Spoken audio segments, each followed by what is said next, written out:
L'hiver était d'une brutalité inhabituelle cette année-là. Depuis plusieurs jours, la ville semblait ensevelie sous une épaisse couche de neige, rendant les trottoirs impraticables et transformant les rues en un désert silencieux où seuls quelques passants téméraires s'aventuraient. Le vent hurlait entre les immeubles, s'engouffrant dans les moindres interstices, sifflant aux oreilles des rares marcheurs.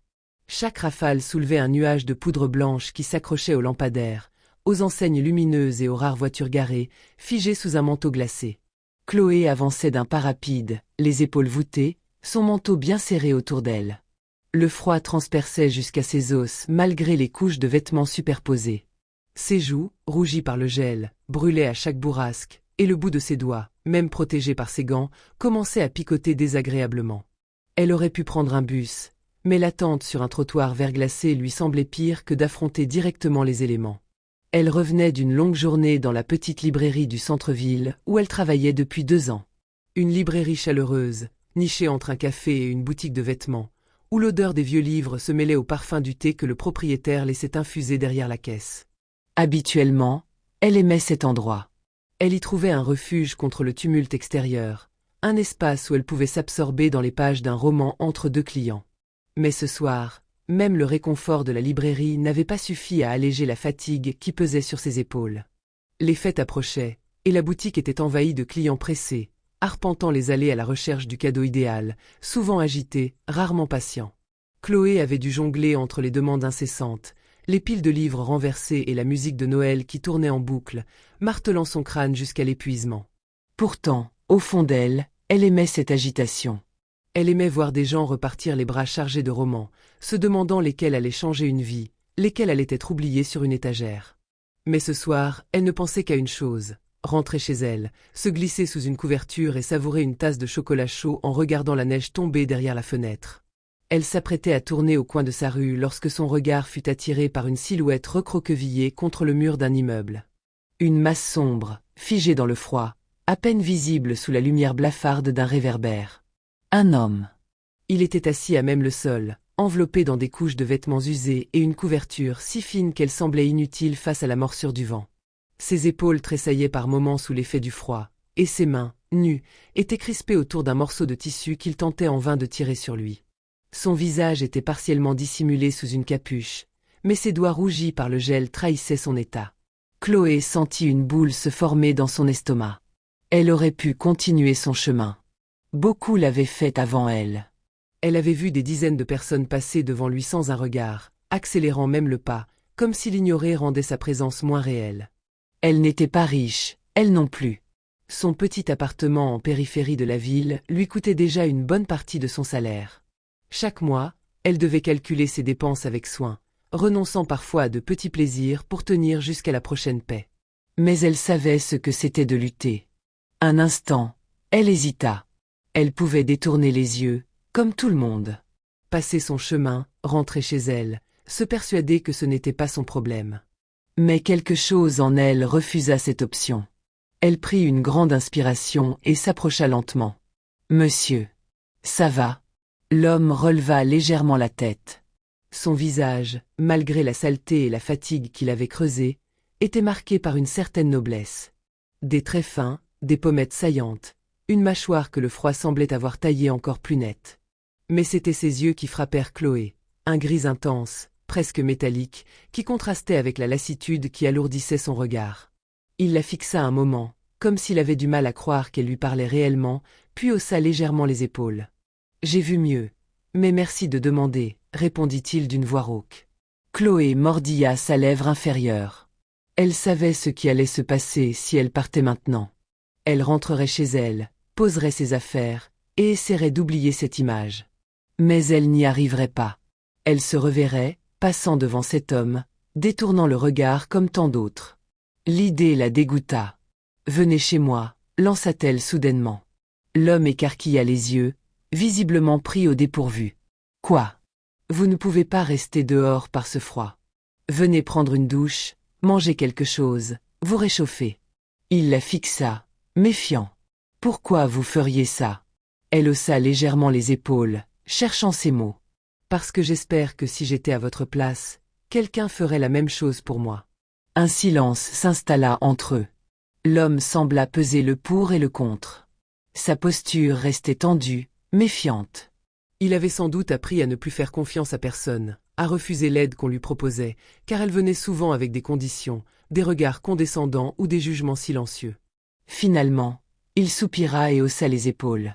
D'accord. L'intérieur de l'appartement de Chloé, bien que modeste, respirait une certaine chaleur. Les murs blancs étaient habillés de quelques cadres de photos et de dessins, chacun témoignant d'un petit souvenir, d'un moment de bonheur passé. Un petit canapé en tissu beige trônait au centre de la pièce, et plusieurs étagères encombrées de livres, des romans, des récits de voyage, des biographies bordaient les murs. Sur la table en bois, une lampe tamisée projetait une lueur douce qui se mêlait à l'odeur du thé que Chloé avait laissé infuser avant l'arrivée de l'homme. Il y avait quelque chose de réconfortant dans ce décor, une atmosphère simple et intime qui contrastait fortement avec l'extérieur gelé. La salle de bain est là-bas. Prenez votre temps. Chloé désigna la porte au fond du couloir. Ses gestes étaient doux, presque protecteurs, comme si elle savait que cet homme n'avait pas simplement besoin d'un abri physique, mais d'une pause, d'un répit dans un monde qui semblait lui avoir tout pris. Il la remercia d'un simple hochement de tête, visiblement gêné par cette offre de bienveillance, puis disparut derrière la porte de la salle de bain, laissant Chloé seule dans son petit salon. Elle s'assit sur le canapé, les mains posées sur ses genoux, ses pensées vagabondant.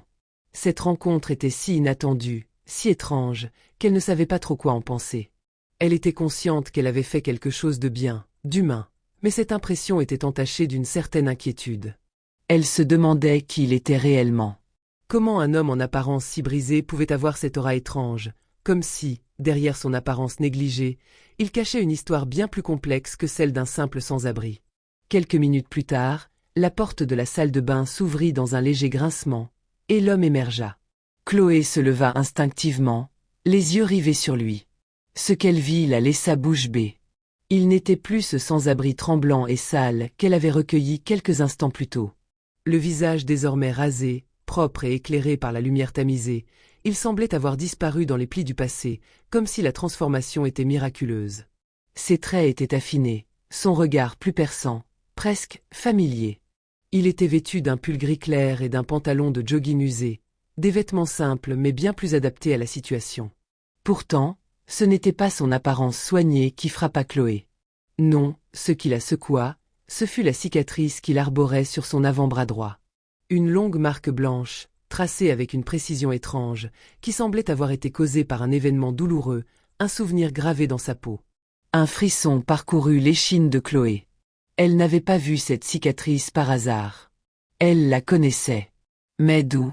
Elle s'avança d'un pas vers lui, l'esprit en proie à une confusion grandissante. « Attendez » souffla-t-elle, sa voix brisée par l'étonnement. L'homme la regarda, son visage soudainement marqué par une expression de malaise. Ses yeux, d'abord perçants et calmes, se fendirent d'une inquiétude silencieuse. Il savait déjà ce qui allait suivre. Mais il ne s'y était pas préparé. Pas ainsi. Qu'y a-t-il?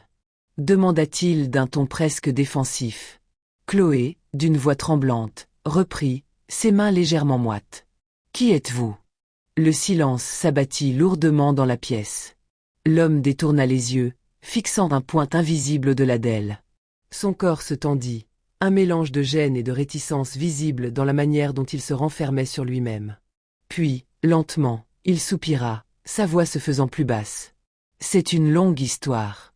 Chloé croisa les bras, refusant de le laisser fuir sous l'emprise de son propre silence. Elle avait l'impression que quelque chose de majeur se jouait ici, et elle n'allait pas le laisser se dérober si facilement. J'ai tout mon temps. Elle marqua une pause avant d'ajouter d'un ton calme, mais ferme, je veux comprendre. Il la fixa un moment, puis, après ce qui sembla une éternité, il laissa tomber les barrières qu'il avait érigées. Il passa une main dans ses cheveux encore légèrement humides, un geste nerveux, comme pour se donner du courage. Puis, d'une voix presque fatiguée, il parla. Mon vrai nom est Julien Moreau. Le nom tomba dans l'air, lourd et inattendu. Il percuta Chloé comme une décharge électrique, traversant son esprit à toute vitesse. Julian Moreau. Cette combinaison de syllabes, qu'elle n'avait jamais pensé entendre ici, dans son salon, la foudroya sur place. Non, ce n'est pas possible. Elle se leva soudainement, ses jambes vacillant sous le choc de la révélation. Julien Moreau. Ce nom avait fait les gros titres de la presse nationale, il y a 6 ans. Il était le visage d'un homme que tout le monde admirait, brillant, charismatique, un jeune entrepreneur à la tête d'une entreprise technologique en pleine expansion. Les médias l'avaient porté au nu. Il était l'exemple même du rêve américain, du self-made man, celui qui avait réussi là où d'autres échouaient. Mais soudainement, tout s'était effondré. Un scandale financier éclata, un détournement de fonds de plusieurs millions d'euros, et, avant même que l'enquête ne commence sérieusement, Julien Moreau disparut. Il était devenu un fantôme, un homme recherché par la justice, un paria. Des mois s'étaient écoulés sans qu'on ne sache où il était. Les rumeurs l'avaient suivi. Certains disaient qu'il avait fui à l'étranger, d'autres qu'il s'était suicidé, accablé par la honte. Et maintenant, cet homme, qui se trouvait là, dans son appartement, tremblant sous le poids de sa propre culpabilité, disait être cet homme. « Vous êtes cet homme » demanda-t-elle, la voix étranglée par l'incrédulité. Il hocha lentement la tête, une tristesse infinie dans ses yeux. « Oui, mais je ne suis pas coupable. » Chloé demeura silencieuse, absorbée dans ses pensées. Les mots de Julien résonnaient dans son esprit comme un écho, mais elle n'arrivait pas encore à en saisir toute la portée. Elle attendait, patiente, que ce qu'il venait de dire trouve un sens, que cette histoire qui lui racontait cette confession qu'il avait mise de côté si longtemps puisse s'installer dans la réalité qu'elle avait toujours connue. Mais cette vérité était tellement différente de tout ce qu'elle avait imaginé qu'elle avait du mal à en faire le lien avec l'homme qui était assis devant elle. Finalement, après ce qui sembla une éternité, Julien reprit la parole, sa voix plus rauque, chargée de douleur. « J'ai été trahi par mon associé. La douleur était palpable dans chaque mot. Il a monté toute l'affaire contre moi. J'étais naïf, je lui faisais confiance, et il m'a vendu à la justice pour se couvrir. » Ses mains se crispèrent sur ses genoux, comme si les souvenirs étaient encore trop frais, encore trop vifs pour être simplement relatés. « J'ai tout perdu en une nuit. Mes biens ont été saisis, ma famille m'a tourné le dos, mes amis ont disparu. » Il ferma les yeux un instant, comme pour se protéger de la réalité qui s'imposait à lui. « Alors j'ai fui. Je me suis retrouvé à la rue, sans argent, sans identité. » Chloe observa Julian, la respiration retenue. Ses yeux étaient plongés dans un abîme de souffrance, et elle pouvait voir qu'il n'avait pas simplement perdu des biens matériels, mais qu'il avait perdu tout ce qu'il croyait savoir sur le monde. Toute sa vision de la justice, des relations humaines, et de sa propre valeur s'était effondrée sous le poids d'une trahison qui lui avait enlevé plus que son entreprise. Elle lui avait pris son âme, son identité même. Un frisson parcourut l'échine de Chloé. Elle avait peine à imaginer l'humiliation qu'il avait vécue, ce basculement brutal d'un homme au sommet à un homme que l'on traînait dans la boue. La honte, l'isolement. Ses sentiments étaient devenus des compagnons constants pour lui. Sa voix se brisa légèrement, et Chloé sentit la fragilité de l'homme en face d'elle. Il n'était plus ce Julien Moreau qui faisait la une des journaux. Il n'était plus ce brillant entrepreneur sur lequel le monde projetait toutes ses attentes. Il était un homme brisé, en quête de rédemption, et de quelque chose qu'il n'avait plus depuis trop longtemps, la vérité. Je voulais prouver mon innocence, mais sans ressources, sans appui, c'était impossible. Sa main se leva pour frotter son visage, comme pour se débarrasser de l'humidité qui s'y était accumulée. Alors j'ai erré, jusqu'à ce que vous me trouviez. Chloé sentit une vague de compassion l'envahir. Elle avait écouté des histoires de trahison, d'injustice et de perte, mais rien de tout cela ne la préparait à cette confession brute. Julien n'était pas simplement un homme en fuite, il était une victime d'un système qui n'avait cessé de le broyer. Mais qu'avait-il fait pour mériter cela ? Pourquoi un homme d'apparence si prometteuse avait-il été jeté dans cette spirale infernale ? Elle se leva de son siège, parcourant la pièce d'un regard distrait avant de revenir se poser devant lui. Ses pensées tourbillonnaient, mais quelque chose en elle, quelque chose de fondamental, s'était éveillé. Elle savait que ce qu'il lui disait n'était pas la vérité tout entière, mais il y avait dans ces mots une lueur d'espoir, une part de lui qui n'avait pas renoncé. Elle croisa les bras, cherchant à faire face à cette situation d'une manière qui lui soit propre. « Et maintenant » demanda-t-elle, la question glissant de ses lèvres avec une légèreté qui masquait la profondeur de ce qu'elle ressentait.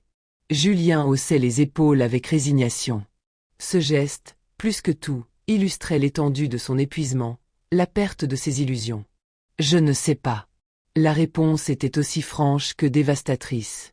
Il ne savait plus comment avancer. Après tout ce qu'il avait traversé, après avoir été réduit à néant, il n'avait plus la moindre idée de ce que l'avenir lui réservait. Chloé le regarda un moment, percevant toute la fragilité de cet homme. Elle n'avait pas de solution miracle à lui offrir, mais il y avait une chose qu'elle savait. Il n'était pas le seul à avoir vécu une forme d'injustice. Lui offrir une chance, un espoir, n'était peut-être pas grand-chose, mais c'était déjà mieux que de le laisser sombrer à nouveau dans l'oubli. Après une longue inspiration, elle fit un pas en avant, sa décision se cristallisant dans sa tête, se transformant en un engagement intérieur. « Je vais vous aider. » Julien leva les yeux vers elle, et cette fois, l'expression sur son visage changea. La surprise, la confusion, se mêlèrent dans un regard profond. Il semblait chercher une explication dans ses yeux, une raison à cette proposition qui ne faisait aucun sens à ses oreilles fatiguées. Pourquoi? Sa voix trahissait son scepticisme. Il n'avait pas l'habitude qu'on lui tende la main, et encore moins de manière désintéressée. Chloé haussait les épaules, comme si cela allait de soi. Elle savait que sa réponse ne changerait rien de fondamental pour lui, mais elle en avait besoin pour elle-même. Parce que j'espère que si j'étais à votre place, quelqu'un ferait la même chose pour moi. Elle ne chercha pas à expliquer davantage.